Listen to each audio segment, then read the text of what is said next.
مرنے کے بعد اگر پتہ چلا کہ اللہ کا وجود ہی نہیں۔ ہریش کمار فزکس میں پی ایچ ڈی کے بعد بھارت کی ایک اہم یونیورسٹی میں لیکچرار کے عہدے پر فائز ہوا۔ ہندو دھرم سے پہلے ہی متنفر تھا۔ 1986 لندن میں دوران تعلیم اسٹیفن ہاکنگز کے لیکچر اور کتب سے ایسا متعارف ہوا کہ خدا کا ہی منکر ہو گیا، اور ایسا منکر ہوا کہ بڑے بڑے مسلم، عیسائی اور یہودی علماء سے بھرپور مباحثہ کرتا رہا۔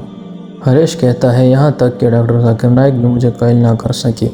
ڈاکٹر ہریش کمار بتاتے ہیں کہ 2005 کی چھٹی کے ایک دن کی ایک صبح مسلم سبزی فروش نے بیل دی، ہم گزشتہ 20 سالوں سے سبزی اسی سے خریدتے چلے آ رہے ہیں۔ اس دن میں نے اس سے چائے کی آفر کی تو اس نے قبول کر لی۔ حسب معمول خدا یا اللہ کے وجود پر اس سے بحث شروع ہو گئی۔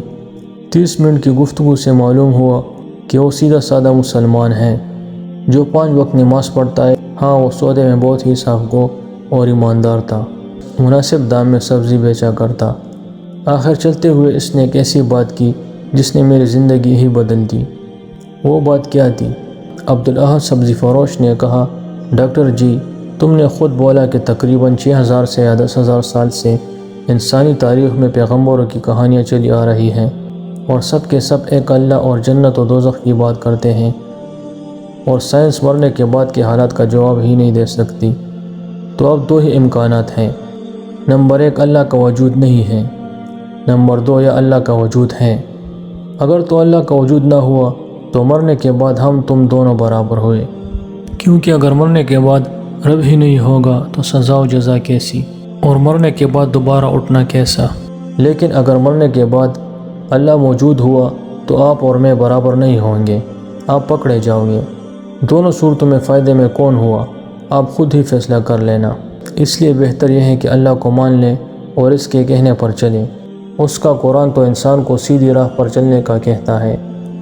ڈاکٹر ہریش کہتا ہے میں نے ساری زندگی امکانات، پروبیبلٹی کے لیکچر دیے، لیکن اس کے جانے کے بعد سوچا کہ اس پروبیبلٹی یعنی امکانات کی طرف تو کبھی میرا دھیان ہی نہیں کیا کہ دونوں صورتوں میں اللہ کو ماننے والا ہی فائدے میں ہے۔ قصہ مختصر، اس سوچ کے بعد خیال آیا کہ کون سا آسمانی مذہب بہتر ہے۔ مذاہب کا علم تو مجھے پہلے ہی کافی تھا۔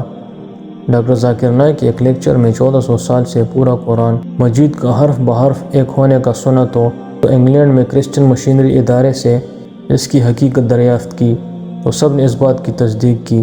الحمدللہ آج مجھے اور میرے سارے گھر کو مسلمان ہوئے 15 سال ہو گئے۔ میں اسلامی تعلیمات کے لیے انڈیا میں کیرالہ شفٹ ہو گیا۔ میری 3 بیٹے حافظ قرآن ہیں اور اللہ کریم نے میری زندگی ہی بدل دی۔ لیکن اس سبزی والے عبدالاحد سے دوبارہ میری ملاقات نہ ہو سکی، لیکن میں نے قبول اسلام کے بعد اپنا نام بھی عبدالاحد ہی رکھا کیونکہ وہ ایک سچا مسلمان تھا۔